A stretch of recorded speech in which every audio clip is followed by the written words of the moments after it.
Hello, my name is Ralf Friedrichs. I'm an addiction recovery coach and the host of the Take Your Life Back Today show. As an addiction recovery coach, I want to share something with you, and let me be crystal clear to leave an everlasting impact upon you. Just imagine being buried alive.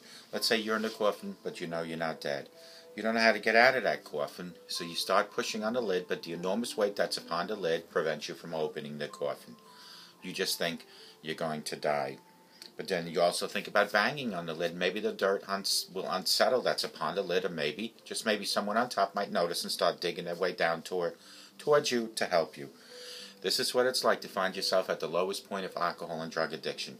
You know you need help, you know you can't do it on your own, but you don't know which way to turn. In reality, there are people probably standing right by your grave. You just don't know that. You just think today you're going to die. Usually, though, people don't think about death when they're habitually abusing drugs and alcohol. In order to defeat an addiction, you have to be great at repressing the fear of death. I often ask you, my audience, did it ever cross your mind while you were abusing drugs and alcohol that maybe, just maybe, you might be taking something that was preciously given to you by the Lord Jesus, called life, not just away from you, but from the people that care most, your loved ones, your family, your mother, your father, your brother, your sister, your children, your grandchildren. You might selfishly abuse drugs and alcohol to a point of overdosing and taking your life away from them. With this, let me leave one last thought. Don't be the person that I'm just reading about on these index cards that waited and waited and went to their grave when it was too late to ask for help. Instead, be the person that asks for help by calling 844-405-HELP and let me help you take your life back. My friend, before your life is gone. There are people like Larry Geis from the Geis Academy at 516-458-2741, 516-458-2741. Larry Geis is an addiction recovery coach. He's a life coach. He and I always tell people like you, it doesn't matter where you've been, it doesn't matter where you came from. What matters is that you're here now asking for help. There is no shame in asking for help. Everyone at one point or another needs help. And I and Larry are here to nudge you, to budge you towards the right direction. Larry Geis can be Googled at www.odysseyconsultant.org. He can be called at 516-458-2741. Larry Geis has over 30 years experience. He can take you from depression to happier times, from low self-esteem to raise your self-esteem, from addiction to recovery. Larry Geis from the Geis Academy, 516-458-2741. Please give him a call, and he will also help you take back your life. Life can be difficult, folks. Yesterday we talked about getting a second job, and believe me, people, including myself, we go through these things, difficult times in life. Life is a series of peaks and valleys. Sometimes you're up, and sometimes you're down. But it's during the difficult times where you need a little bit of help and support and guidance. I'm a firm believer that that it's how you respond to your moments of defeat that really defines the type of person that you really are. When you can improve your ability to navigate during difficult times, through difficult times as well, you not only live a happier life, but you will also grow as a person. And here I wanted to give you 10 simple things you can do to get through your difficult times. Number one on my list, and it's always going to be number one on my list, is to stay positive. Life is not the way it's supposed to be, it's the way it is. The way you cope is what makes the difference. Now, I know this may sound like a cliche, but the thing about cliches is that they're typically true, folks. Staying positive is the only small part of getting through a difficult time, but it's an important part. When you stay positive, you're putting yourself in the best position possible to not only make it through those bad situations and the bad times, but become a better person throughout the process. You can do one of two things that when life takes a turn for the worst. You can remain positive and remind yourself that there really is a light at the end of all tunnels, including your tunnel, and that you'll make it through. Or you can curl up in a fetal position and relegate yourself in being nothing more than a victim of circumstances. I'm not saying that you can never have bad days, my friends. Don't get me wrong. But what I am saying is that when you have the bad times, the bad days, you be positive and not get discouraged or shed a tear. But I am saying that you have to eventually pick up the pieces and, my friend, you need to start moving forward. Number 2 is to get creative. There are times when you can't do much to change your situation. You just have to deal with it. But there are other times when you can actively work to make the situation a better time. The solution won't be in plain sight, because if it was, you probably wouldn't have gotten into the situation in the first place. But if you can take a step back and see the bigger picture, you may discover something that can help you get through those times. A great example of getting creative during difficult times is the story behind Wrigley Gum. The founder, William Wrigley, was a soap and baking soda salesman in the 1890s and always offered free gum to all his clients that purchased. With his career as a salesman taking a turn for the worse, he noticed one thing that forever changed his life. People loved the gum he gave away more than the product he was trying to sell. It was then that one creative insight that got him through the difficult time and made him a monumental success with a gum called Wrigley Gum. Number 3, learn from difficult times. This is a quote from John Maxwell. Quote, facing difficulties is inevitable, learning from them is optional. And that is, unquote, by John Maxwell. When I find myself in the middle of any ugly situation, I like to pick up everything and anything apart and see what went wrong and what I could have done differently, almost like a dissection. I always end up learning something that helps me, and I eventually get a really clear picture of what I need to do the next time so I don't make the same mistake again. Or if I do find myself in a similar situation, I know what to do to minimize what could possibly happen. It's easier getting through a difficult time when you know the chances of it happening again and you look for what causes it. Number 4, change it up. After you identify the key takeaways from your difficult time, you just need to make the changes as soon as you can. If it's a change you can implement immediately, do it. You don't want to be in the middle of a difficult situation longer than necessary, I should say. If it's something that you can't implement right now, take note of it so you can use it at a different time.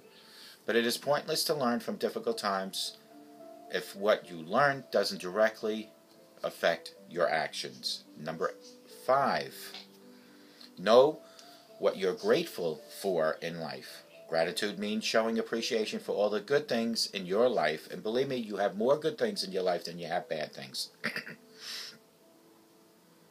Get clear about what it is that you're grateful for. Write out everything in your life you can think of and you're grateful or having good experiences throughout. An even more powerful exercise is to think of one person you're most grateful for in your life and write a note explaining why you're so grateful for that person and hand that note to that person. Number 6, focus on what you can control, not what you cannot control. Some situations are beyond your control no matter what you do, or you can't change a thing. You're setting yourself up for frustration when you focus on when you focus your time and energy on things that you cannot control. You're also making the situation seem even more bleak than it actually is because you're focusing on the negatives. You should instead focus on the things that are within your control, because that is the only way you can make a change that's actually going to help you. Make a list of everything you can control about the situation and divert all of your focus towards those things. Anything that's not on the list doesn't and shouldn't get your attention. Number 7, realize you've come a long way, my friend. Sometimes we get so focused on the road ahead that we never look back to see what we have traveled so far. What does that road look like that you traveled to get to this point? Give yourself credit for everything you've already done in life. You'll always have confidence boost when you realize that you're already made so much progress, and the light at the end of the tunnel will get brighter, will get bigger, and will not be a dim light anymore. Number 8, build your community. Like these videos, I'm building my community. I am sharing with you stories to build you. Having the right people around you is one of the most important things that you can do for yourself when the times get tough. And believe me, they can get tough. You want to surround yourself with people who are loving, caring, honest, and available. You need them to be loving because a little love always makes the bad days seem a lot brighter. You need them to be caring because it helps to have someone who cares about your well-being as much as you do in your life. But you also need them to be honest. You need someone who you can look in the eye and tell them the truth as well as them tell you the truth. Their honesty may be the one piece of information you need to get through the tough times in your life. And you need them to be available. When you pick up the phone looking for some compassion or honesty, it helps to have someone who's actually going to answer in an honest way. Number 9. Be kind to yourself. You need to care for yourself to survive through those tough times. Take a walk through the park. Lift some weights. Read an amazing book. It doesn't matter what you do. Just do something that gets your mind and body engaged in a higher level, instead of wallowing in self-pity. And number 10, forgive.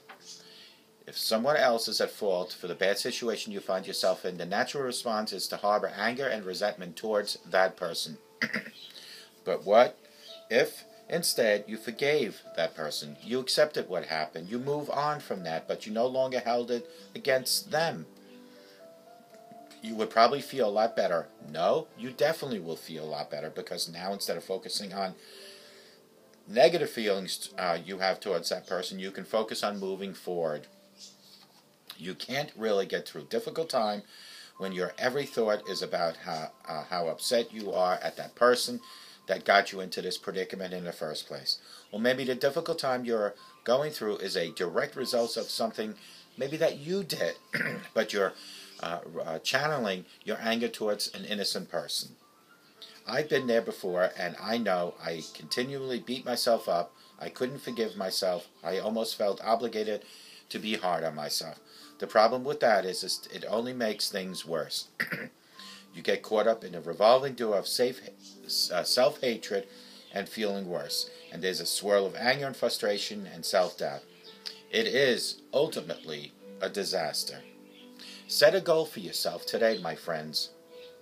This is a little quote that I want to give you. Life is hard at times, but when I overcome more challenges, I become a stronger person than ever before. So I'm going to embrace the challenges in life and move forward by conquering, learning, and tackling those challenges. Folks, these are the 10 simple things you can do to get through difficult times. Number 1, you stay positive. And my friend, always stay positive no matter what it is you're facing in life. If you have a glass and it's half full. It's not half empty. Get creative in life. Do things to create a better tomorrow.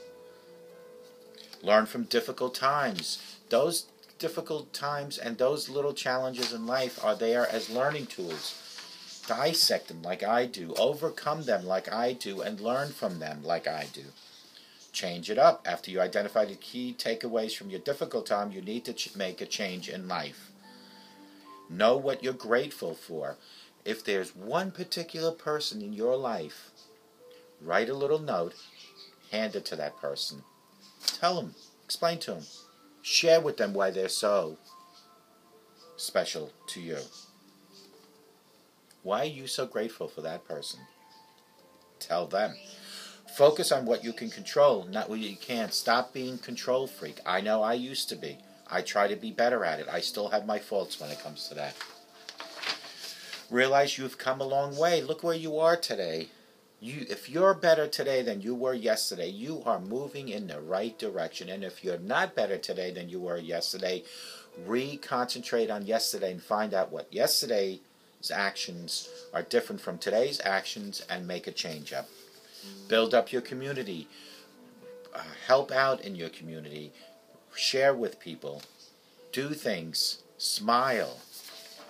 And then last but not least is to forgive. Stop holding resentments, because when you forgive others, you are healing your inner self. Life is hard at times, my friends, but when I overcome more challenges, I become stronger than ever before. So I'm going to embrace the hard times by learning, dissecting, and changing tomorrow. I hope to God that you have the best day of your life. I hope and I pray that this segment has helped you to see that even difficult times in life can be overcome by how you react to them. Have a sober rest of your life, and may God bless each and every one of you. Take care.